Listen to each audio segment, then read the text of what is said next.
지난 12월 달에 뉴스에 많이 나온 내용이 있었는데 어플루엔자 틴하고 어플루엔자 틴스 맘이 많이 나왔습니다. 여러분 들어보셨습니까?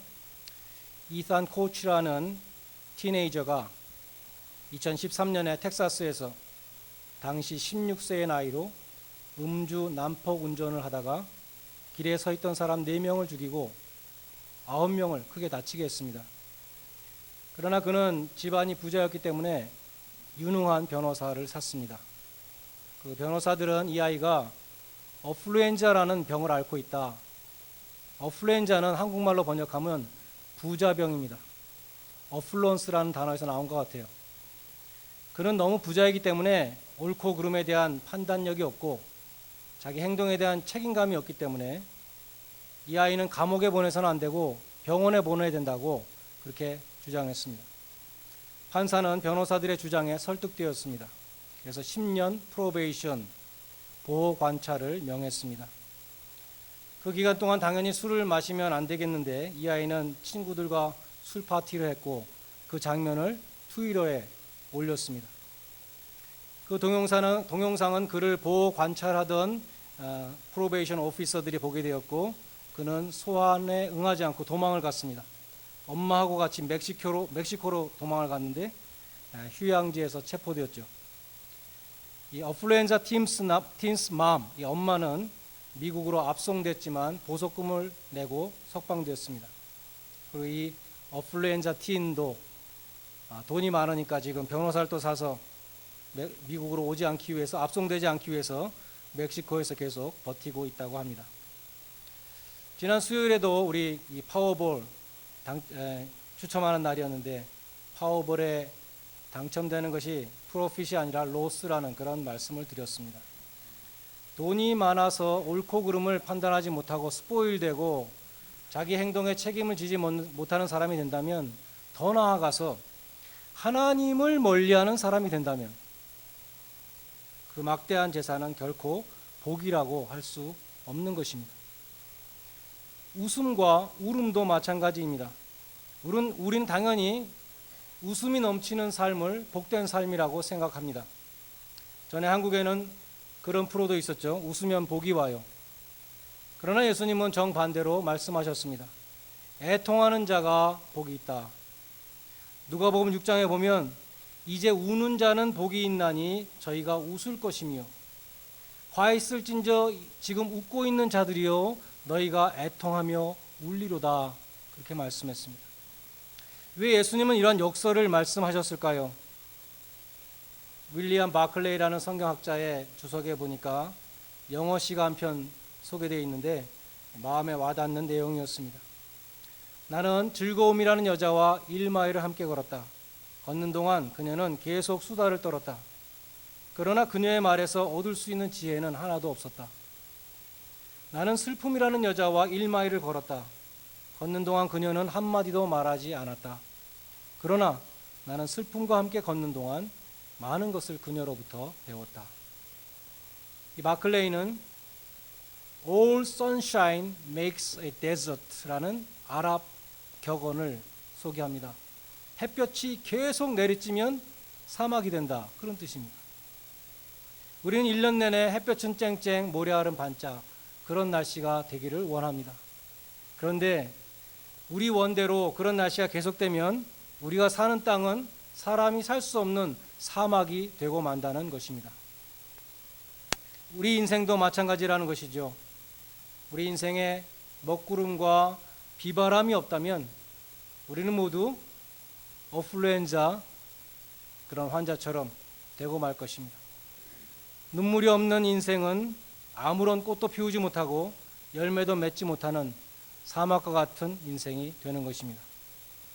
신앙생활도 마찬가지입니다. 여러분이 예수 믿고 매일매일 깔깔거리면서 웃기만 하셨습니까? 한 번도 주님 앞에서 울어본 적이 없으십니까? 그렇다면 아직 철이 없는 신자라고 할 수 있습니다. 눈물에 젖은 심령이 옥토입니다. 눈물이 마른 심령은 사막입니다. 눈물 골짜기를 지나면서 우리는 하나님을 바라보게 되는 것입니다. 존 스타트 목사님이 런던에서 목회했는데 All Souls Church라는 교회를 목회하셨다고 합니다. 한 번은 교인들을 대상으로 조사했습니다. 당신은 어떻게 예수를 믿게 되었습니까? 당신을 십자가 앞으로 데리고 온 것은 무엇입니까? 라고 물어봤다는 것입니다. 대다수의 사람들이 더 이상 방법이 없는 막다른 곳에 처한 개인적인 절망감 때문에 내가 주님 앞에 나오게 됐습니다. 이렇게 대답했다는 것이죠. 간단히 말하면 고난 때문에 십자가 앞에 나오게 되었다는 것입니다. 즐거움과 웃음이 아니라 눈물과 슬픔과 고난이 사람들을 십자가 앞으로 이끄는 것입니다. 그러므로 주님은 말씀하신 것이죠. 지금 애통하며 우는 자가 복이 있도다. 지금 즐거워서 웃는 자에게는 화가 있을 것이다. 이렇게 말씀하신 것입니다. 아더 핑크 목사님이 이 예수님의 말씀을 잘 표현해주는, 잘 해석해주는 구약 성경을 하나 지적했습니다. 구약의 스가랴서 10장 12절 말씀입니다. 스가랴 10장 12절에 제가 읽겠습니다. 내가 다윗의 집과 예루살렘 거민에게 은총과 간구하는 심령을 주리니 그들이 그 찌른 바 그를 바라보고 그를 위하여 애통하기를 독자를 위하여 애통하듯 하며 그를 위하여 애통하기를 장자를 위하여 애통하듯 하리라. 히브리어 성경으로 보면 그들이 그 찌른 바 그를이 아니라 그들이 그 찌른 바 나를입니다. 영어 성경은 전부 다 me로 되어 있습니다. 그들이 찌른 나를 보고 애통해야 할 것이다. 마치 사랑하는 독자를 잃어버린 것처럼 애통해야 할 것이고 사랑하는 장자를 잃어버린 것처럼 애통해야 할 것이다. 그런 말씀입니다. 예수님의 말씀에 나오는 애통이라는 헬라어 단어는 아주 강렬한 단어인데 자식이 죽었을 때 느끼는 그 애통과 슬픔을 가리킨다고 합니다. 구약을 헬라어로 번역한 70인 성경에서는 야곱이 요셉을 잃고 애통했다는 창세기 37장 34절에 이 똑같은 헬라어 단어를 썼습니다. 가장 사랑하는 아들을 잃고 통곡하는 그 애통함을 가지고 나를 찌른 자들이 통회하리라, 그런 뜻입니다. 하나님이 독생자를 희생시키신 그 애통함을 가지고 예수님을 찌른 자들이 통곡할 것이다, 그렇게 말했습니다. 그럼 이 말씀은 예수님을 십자가에 못 박고 예수님의 옆구리를 창으로 찌른 그 로마 병정들이 통곡할 것이다 라는 뜻일까요? 그렇지 않습니다. 이 말씀은 내가 바로 주님을 찌른 자입니다 라는 것을 깨달은 자들이 애통하며 통곡할 것이다, 그런 뜻입니다. 그가 찔림은 우리의 허물을 인하며 그가 상함은 우리의 죄악을 인함이라. 그가 징계를 받음으로 우리가 평화를 누리고 그가 채찍에 맞음으로 우리가 나음을 입었도다. 이사야서 53장 5절 말씀, 그 말씀을 깨닫는 사람들이 통곡할 것이다, 그런 예언입니다. 베드로는 역사상 가장 위대한 설교라고 불리는 오순절 설교에서 너네들이 예수님을 죽였다라고 고발했습니다. 너희가 법 없는 자들의 손을 빌어 못 박아 죽였느니라. 너희가 죽였다고 말합니다. 그 말은 들은 유대인들은 항의할 수 있었을 것 같습니다. 예수님을 죽인 것은 로마 병정들이죠. 예수님을 죽이라고 명령한 것은 빌라도이죠. 예수님을 빌라도 앞에 끌고 나온 것은 대제사장들이죠. 대제사장들한테 예수님을 팔아넘긴 건 가룟 유다지요. 이 사람들이 다 예수님을 죽인 사람들이지 왜 우리가 예수님을 죽인 사람들입니까? 그러나 너희가 예수를 죽였다는 이 베드로의 지적은 듣는 사람들의 가슴에 비수를 꽂았습니다. 그들은 애통하는 마음으로 형제들아 우리가 어찌할꼬 해결책을 물었습니다. 베드로는 해결책을 말해주었습니다. 무엇입니까? 회개하라는 것입니다. 그리고 세례를 받으라. 우리도 마찬가지입니다. 나 때문에, 나의 죄 때문에 예수님이 죽으셨다는 것을 깨달아야 합니다. 내가 예수님을 찔렀다는 것을 깨닫고 애통해야 합니다. 예수님은 빌라도가 죽인 것도 아니고 로마 병정이 죽인 것도 아니고 대제사장이 죽인 것도 아니고 가룟 유다가 죽인 것도 아니고 나의 죄 때문에 하나님이 내어주셨습니다. 나의 죄 때문에 예수님께서 고난을 당하셨습니다. 그것을 인정하고 회개해야 하는 것입니다. 그것이 십자가를 경험하는 것이고 예수를 믿는 것입니다. 그런데 애통은, 죄에 대한 애통은 거기서 끝나는 것이 아닙니다. 사도 바울은 예수를 믿은 후에도 자기의 죄에 대해서 애통해하는 마음을 가졌습니다. 로마서 7장에 나오는 내용이죠. 오호라 나는 공고한 사람이로다. 누가 사망의 몸에서 나를 건져낼 것인가. 내 속에 선한 것이 하나도 거하지 않는도다. 내가 원하는 선은 행하지 아니하고 원치 아니하는 악을 행하는도다 라고 슬퍼했습니다.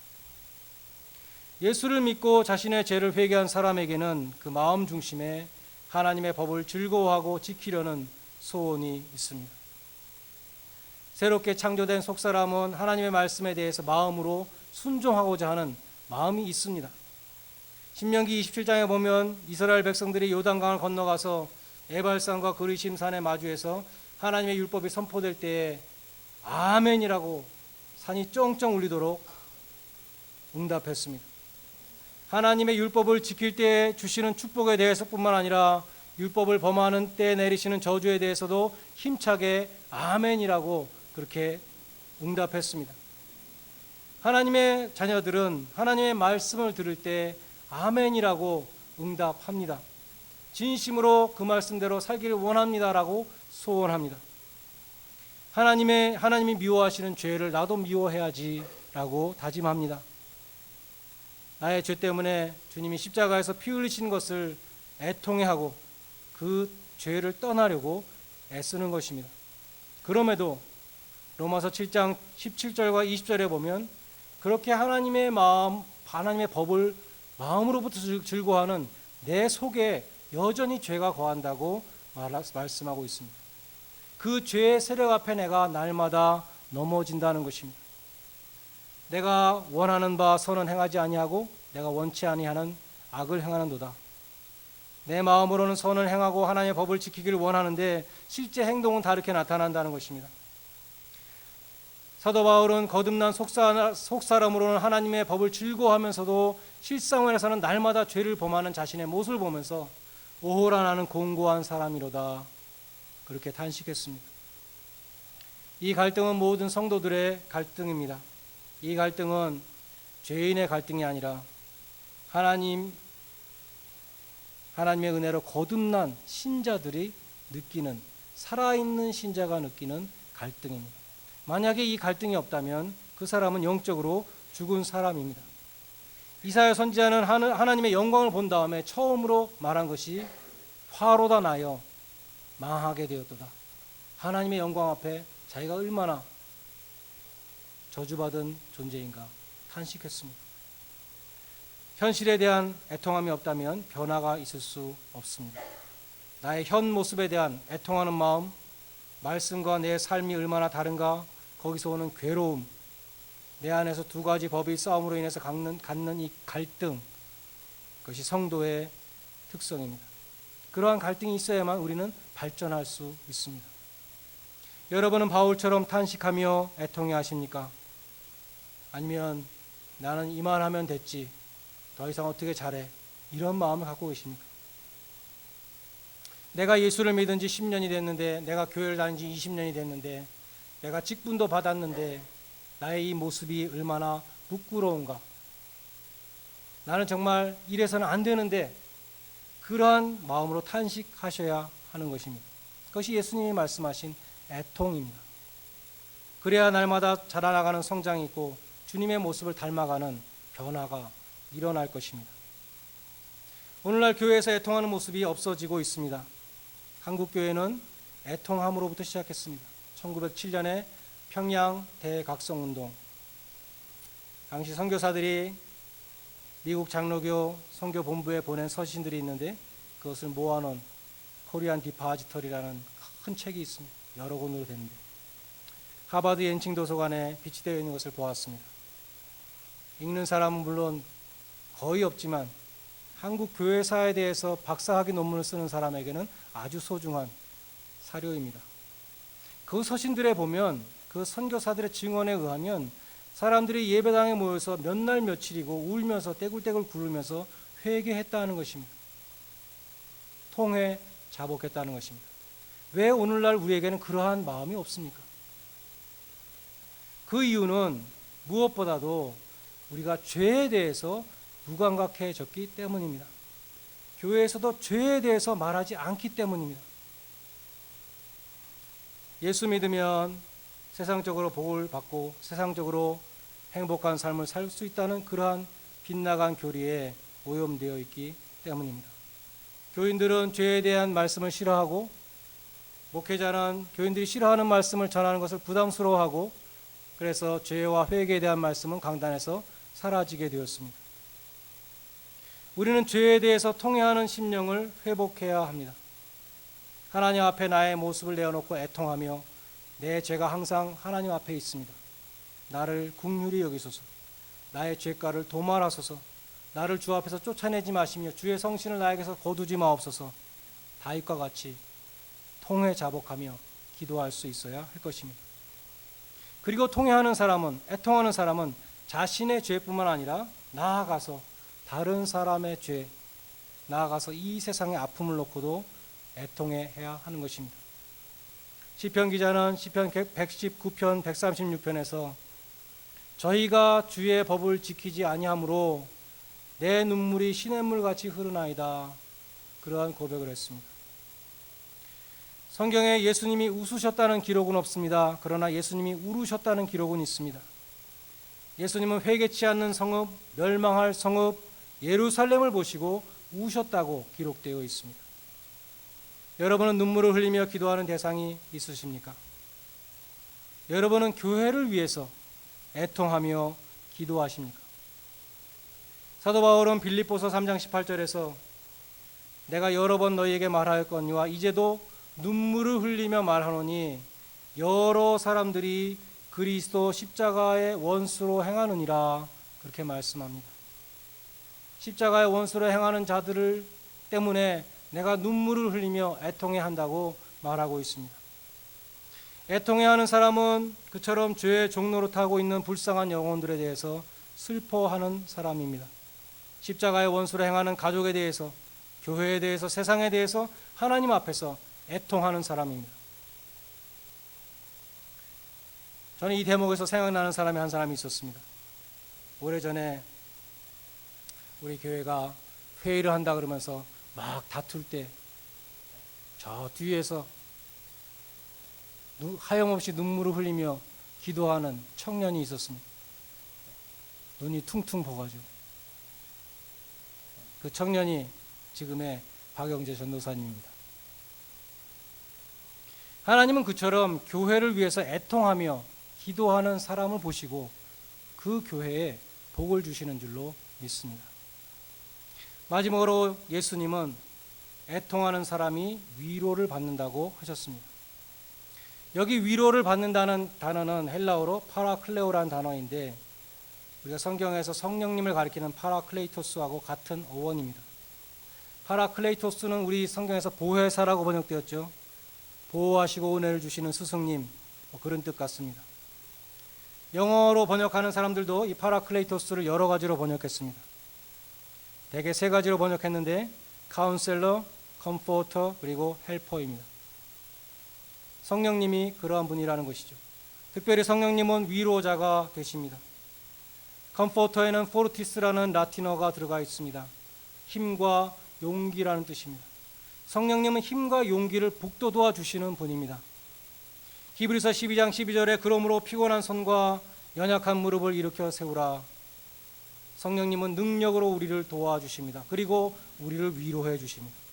침체한 심령, 상한 심령, 낙심한 마음을 보시고 얼마나 힘드냐 우리의 이름을 부르며 위로해 주십니다. 내가 너의 기도를 들었고 내 눈물을 보았노라. 하나님이 히스기야 왕에게 하신 말씀입니다. 이보다 더 큰 위로가 어디 있겠습니까? 시편 51장 17절에는 하나님의 구하시는 제사는 무엇이라 그랬습니까? 상한 심령이라. 하나님이여 상하고 통해하는 마음을 주께서 멸시치 아니하시리로다 위로해 주실 것입니다. 애통하는 자는 복이 있나니 저희가 위로를 받을 것이며. 성경은 우리의 눈물에 끝이 있다고 말씀합니다. 주님께서 다시 오실 때, 모든 죄악을 멸하실 때 우린 더 이상 죄악에 대해서 애통해야 할 필요가 없다는 것입니다. 새하늘과 새 땅에서는 하나님이 친히 그 모든 눈의 눈물을 닦아주실 것이다. 다시는 애통하는 것이나 곡하는 것이 없을 것이다 라고 말씀합니다. 주님께서 우리의 눈물을 씻어주시는 날을 우리는 맞이할 것입니다. 그러나 그 전까지 우리의 눈에서는 눈물이 말라서는 안 되는 것입니다. 비가 오지 않는 땅은 사막이 되고 눈물이 없는 메마른 심령은 아무런 열매를 맺지 못하는 사막과 같은 마음밭인 것입니다. 메마른 눈물을 회복하시기 바랍니다. 주님께서 친히 우리의 눈물을 닦아주시는 그 위로를 더하여 주실 줄로 믿습니다. 애통하는 자에게 약속하신 세상에 줄 수 없는 위로와 평강이 여러분에게 충만하시기를 주님의 이름으로 간절히 축원드립니다. 기도하겠습니다.